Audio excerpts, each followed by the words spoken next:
घेऊन आलेले आहेत. आपल्याला माहिती आहे सानिका त्यांचे मिस्टर आहे, त्यांचा परिचय आपल्याला सर्वांना माहिती आहे. पण तिथे महासंघामध्ये असताना साहेबांचं फार मोठं योगदान होतं आपल्यासाठी. आणि साहेबांना सांगू शकतो की ही आरती जी आपल्याला मिळाली ती महत्भाग्याने मिळते, कारण ही आरती वेळेवर सुरू होते. आमच्यात ते काही सेवेकरी वर्षानुवर्ष केंद्रात येतात, पण त्यांना अजूनही आरतीचा सहभाग मिळालेला नाही. अशी ही दिंडोरी प्रणित आरती आहे. त्यामुळे महाराजांच्या संख्या तुमच्या लक्षात आले असतीलच. सर्वांच्या मित्र डायरेक्टच सांगणार आहे की यावेळेला आपल्याला हिंदू राष्ट्र, आताच मला दिनेश पण बोला, हिंदू राष्ट्र टिकवायचं असेल, आपला धर्म टिकवायचा असेल तर आपण डोळसपणे मतदान करायचं आहे. तर मी आपला काही जास्त वेळ घेणार नाही, पण सगळ्यांच्या वतीने साहेबांना मी एकच सांगतो, कारण गेली 20 ते 22 वर्ष आम्ही विंचवालचं विराट पाठीवरती घेऊन फिरतोय, असं फिरतो आहे. तुम्ही आम्हाला केंद्राची जागा नाही, बालसंस्कार वेगळीकडेच होता, सत्ता वेगळीकडे होतो, आरती वेगळीकडे होते, उत्सव फारा होता, ती कुठे आम्ही घेऊ शकत नाही. एवढा जागेचा प्रश्न आहे. एवढा मात्र जागेचा प्रश्न दिला तर आम्ही सगळेजण आपल्या सोबत आहोत. श्री स्वामी समर्थ. सगळ्यांच्या वतीने फडणवीस साहेबांना विनंती करतो 2 शब्द बोलावे. सर्वांना श्री स्वामी समर्थ. खरंच खूप आनंद वाटला आणि मनाला शांती मिळाली, स्वामींची आरती मिळाली, हे खूप भाग्य समजतो. मी खूप वेळेस इथे आलेलो आहे, बाप्पांचे पण दर्शन घेतले, आईचे पण दर्शन घेतले, पण आज स्वामींची आरती आज पहिल्या वेळेस मिळाली आहे, बरं वाटलं. तर आता साहेबांनी मला सांगितलं तुमचा विषय खूप गंभीर आहे, कारण 20-22 वर्षापासून तुम्हाला स्वामींसाठी जागाच मिळत नाही. हा खूप आपल्यासाठी, म्हणजे मुंबईत आहोत आपण, एवढी जागा सगळ्यांना जागा मिळते, पण स्वामींसाठी जागा नाही, आपल्याला दुःखाची एक गोष्ट आहे की स्वामींची आज बघा ना, भक्त कुठे कुठे आहेत, सगळीकडे आहेत, पण असं व्हायला नाही पाहिजे. पण मी तुम्हाला स्वामींच्या दरबारी एक शब्द देऊ शकतो की आपण काही काळामध्ये कुठेतरी जागाची व्यवस्था बघतो बांधून द्यायची असतो. काय मला मागे तुम्ही भेटला असतात तर खूप तुम्हाला आता पण कुठेतरी करू दिला. पूनमताईंचा खूप फंड आम्ही सगळ्या मंदिरांना, पूनमताई अशी एक व्यक्ती होती जिने 200 मंदिर बनवले, म्हणजे पूर्ण जिल्ह्यामध्ये. तर मंदिर हा एक आवडीचा विषय होता, पण आम्ही आमच्याकडे पण कमी 5-7 मंदिर वगैरे खूप काय काय केलं. तर हा विषय आपण निपटला असं ठीक आहे, वेळ गेली नाही अजून, चांगली पण वेळ येणार आहे. तुम्ही सगळे निश्चित राहा, हा आमच्या हिताचा विषय आहे आणि स्वामींच्या दरबारी आपण तुम्हाला शब्द देतोय की तुमच्या मंदिरासाठी मी नक्कीच माझं 100% योगदान देण्याचा प्रयत्न करतो. कारण आज परिस्थिती तुम्हाला माहिती आहे, वाईट परिस्थिती आहे. आपण वाकोल्यात राहतोय, तुम्ही सगळे वाकोल्यात राहताय की बाहेर? सगळे वाकोल्यात इथे राहतात तर खूप चांगली गोष्ट आहे. मी तुम्हाला इथे राजकीय आपण बोलत नाही, पण आपण आपल्या घरातले असल्यावर तुम्ही काहीतरी बोलू इच्छितो. तुम्हाला आता इलेक्शनचा वेळ चालू आहे आणि तुम्हाला सगळ्यांना माहिती आहे की वाकोल्यामध्ये मराठी 90% मराठी आहेत. म्हणजे बघायला गेलं तर उत्तर भारतीय हिंदू मराठी 90% आहेत, ठीक आहे, अजून 100% आहेत, 95% हिंदू 95%.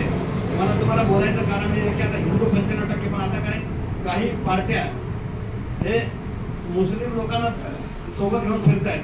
तर आम्ही आमच्याकडे परिस्थिती बघितलेली आहे, मराठी एक एरिया होते ते अर्गन जास्त रिकामी होऊन गेले.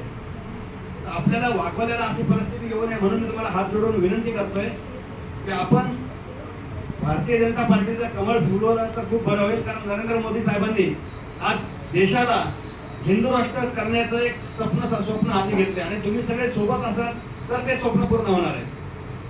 तुम्हाला माहिती असेल की आज चांगले चांगले योजना आहेत ते भारतीय जनता पार्टीकडून होत आहेत, आपल्या महायुतीच्या सरकारकडून होत आहेत.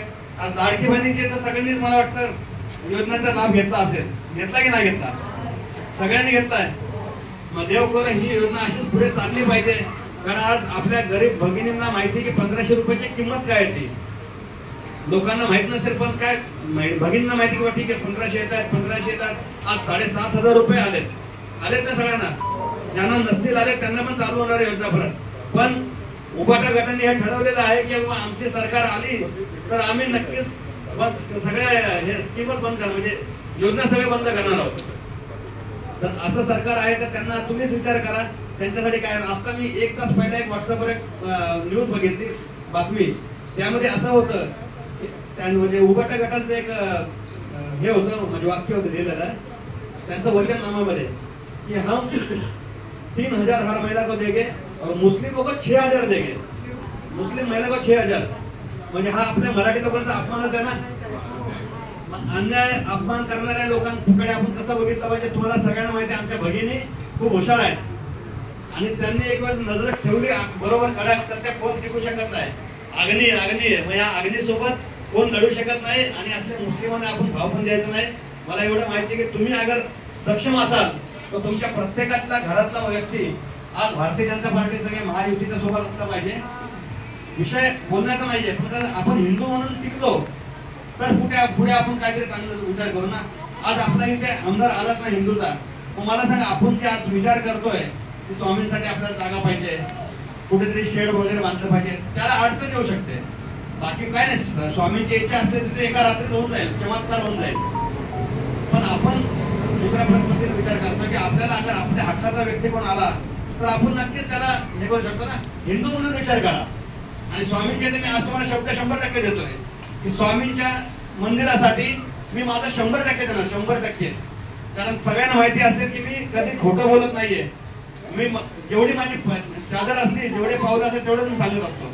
मागे काही महिलांना माहिती असेल आपण इथे साईबाबाच्या मंदिराचं काहीतरी केलं होतं ना, येताना जे साई मंदिर आहे सगळ्यात पहिला आपण काहीतरी तिथे फुलाची पाकळी केलं होतं, काहीतरी मूर्ती दिली होती.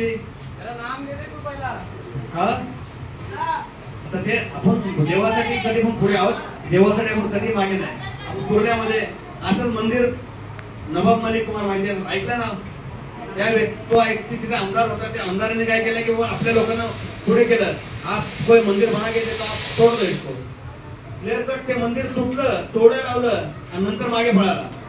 त्यानंतर आपल्या लोकांनी कसं करून कुठून निधी आणला आणि 30-40 लाख रुपये जमा केले, मंदिर बनवलं, ते पण अर्धेवर बनलं.